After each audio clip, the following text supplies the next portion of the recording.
Assalamualaikum warahmatullahi wabarakatuh. Perkenalkan, nama saya Sela Pasa Agisti dari kelas 11 MIPA 3, absen 35 kelompok 3. Di sini saya akan mempresentasikan hasil kerja mind map saya mengenai sistem regulasi manusia. Sistem regulasi manusia. Sistem regulasi manusia adalah sistem yang mengatur kegiatan tubuh manusia. Sistem regulasi manusia terdiri atas sistem saraf, sistem hormon, dan sistem indera atau alat indera. Yang pertama ada sistem saraf. Rangsangan yang diterima oleh reseptor akan dihantarkan ke sistem saraf pusat oleh neuron sensori. Tanggapan akan disampaikan oleh neuron motor ke efektor. Sistem saraf terbagi menjadi beberapa bagian. Yang pertama, sel saraf atau neuron. Kesatuan struktural dan fungsional sistem saraf disebut neuron. Neuron tersusun atas badan sel saraf, serabut-serabut saraf, dan selubung-selubungnya. Sel saraf dibagi menjadi dua bagian. Yang pertama ada dendrit, yang kedua ada akson. Dendrit merupakan serabut saraf pendek, biasanya bercabang-cabang dengan bentuk dan ukuran yang berbeda-beda, berfungsi menerima impuls atau rangsangan. Yang kedua ada akson. Akson merupakan serabut panjang yang tidak bercabang, berfungsi meneruskan impuls dari badan sel saraf ke kelenjar dan serabut otot. Yang kedua ada prinsip penghantaran impuls. Impuls yang diterima oleh neuron sensori dihantarkan melalui sel saraf dan sinapsis. Ada dua cara penghantaran impuls. Yang pertama, penghantaran lewat sel saraf. Jika tidak ada rangsangan, neuron dalam keadaan istirahat. Keadaan seperti ini disebut polarisasi. Jika neuron dirangsang dengan kuat, permeabilitas membran akan berubah. Yang kedua, penghantaran lewat sinapsis. Sinapsis adalah penghubung yang mengendalikan komunikasi antar neuron. Yang ketiga ada gerak refleks. Gerak refleks disebabkan oleh rangsangan tertentu yang biasanya mengejutkan dan menyakitkan. Gerak refleks juga terjadi saat kita membaui makanan yang enak dengan keluarnya air liur tanpa kita sadari, yang memiliki unsur sebagai berikut. Yang pertama ada reseptor, yang kedua ada saraf sensori, yang ketiga ada saraf integrasi, yang keempat neuron motor, yang kelima ada efektor. Yang keempat ada susunan sistem saraf. Sistem saraf pusat atau sentral dibagi menjadi dua. Yang pertama ada otak dan yang kedua adalah sumsum tulang belakang. Otak berfungsi sebagai pusat koordinasi dalam tubuh. Otak berada di dalam tulang tengkorak dan diselubungi oleh jaringan yang disebut selaput meningis. Otak terbagi menjadi tiga. Yang pertama otak depan, kedua otak tengah, dan ketiga otak belakang. Yang kedua ada sumsum tulang belakang. Sumsum tulang belakang menyerupai tali putih kemilau dari dasar otak ke tulang belakang.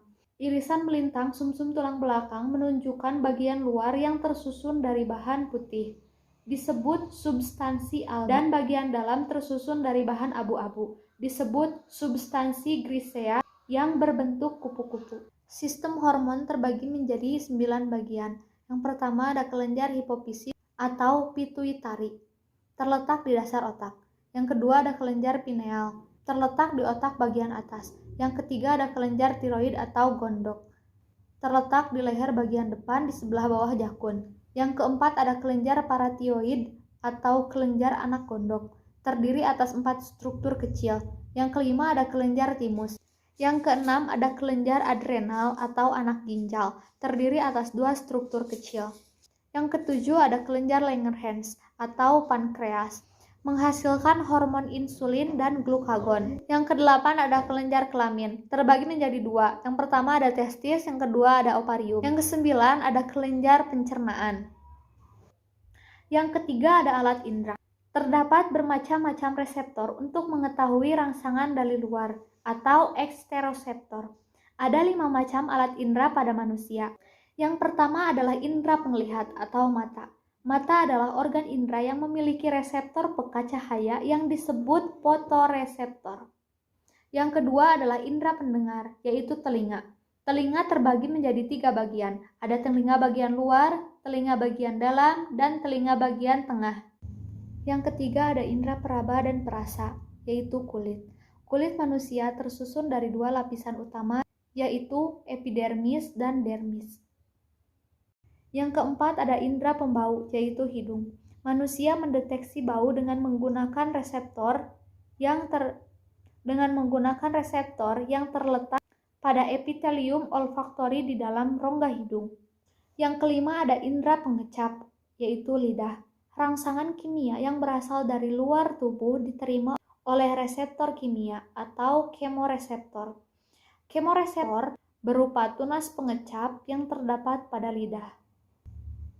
Kelainan pada sistem regulasi. Sistem regulasi dapat mengalami kelainan atau gangguan yang disebabkan oleh kecelakaan, infeksi, dan lain-lain. Beberapa contoh kelainan regulasi. Yang pertama ada amnesia, yang kedua stroke, yang ketiga cater, yang keempat neuritis, yang kelima transeksi, yang keenam Parkinson, yang ketujuh epilepsi, yang kedelapan poliomyelitis, yang kesembilan neurastoma atau lemah saraf. Selanjutnya ada psikotropika. Psikotropika terbagi menjadi 5 bagian. Yang pertama ada obat psikotropika berbahaya. Contohnya stimulan, depresan, dan lain-lain.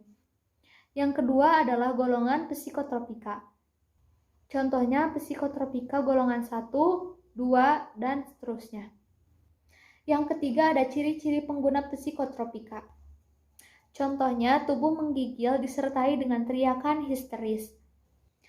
Yang keempat, pencegahan terhadap ketergantungan zat psikotropika. Contohnya lebih mendekatkan diri pada Tuhan, menjauhi zat psikotropika, dan lain-lain. Yang kelima, pengobatan terhadap pengguna psikotropika. Contohnya memeriksa kesehatan tubuh, sikap peduli dan perhatian dari keluarga atau teman, dan lain-lain. Yang terakhir, bahaya minuman beralkohol. Yang pertama, gangguan fisik. Contohnya kerusakan jaringan otak, hati, dan jantung. Yang kedua, gangguan jiwa. Contohnya gangguan daya ingatan. Sekian presentasi hasil kerja mindmap saya. Mohon maaf bila ada kesalahan atau kekurangan. Wassalamualaikum warahmatullahi wabarakatuh.